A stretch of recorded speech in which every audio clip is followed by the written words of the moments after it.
छत्रपती शिवाजी महाराजांची जयंती म्हटलं की आपली छाती अभिमानाने भरून येते। छत्रपती शिवरायांची जयंती तिथीनुसार की तारखेनुसार करायची हा वाद नेहमीच व्हायचा। त्यावर सन 1966 मध्ये यशवंतराव चव्हाण मुख्यमंत्री असताना तोडगा काढायचं ठरवलं।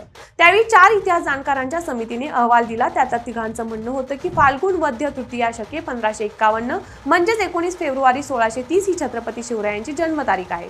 तर एका सदस्याच्या म्हणण्यानुसार वैशाख शुद्ध द्वितीया शके 1549 म्हणजे 6 एप्रिल 1627 ही शिवरायांची जन्मतारीख आहे। या 2 तारखांमुळे इथे तोडगा निघाला नाही। पुन्हा मनोहर जोशी मुख्यमंत्री असताना इतिहास तज्ञ गजानन मेहेंद्रे यांच्या नेतृत्वाखाली एक समिती नेमली। फाल्गुन मध्य तृतीया 1551 म्हणजेच 19 फेब्रुवारी 1630 हीच महाराजांची जन्मतारीख असल्याची माहिती समितीने दिली। मात्र त्याचं पुढे काही झालं नाही। अखेर विलासराव देशमुख मुख्यमंत्री असताना 2000 साली पुन्हा मेहेंद्रे यांच्या अध्यक्षतेखाली एक समिती नेमली आणि यावेळी पक्क झालं की दरवर्षी 19 फेब्रुवारीलाच राज्य सरकारच्या वतीने शिवजयंती साजरी केली जाईल।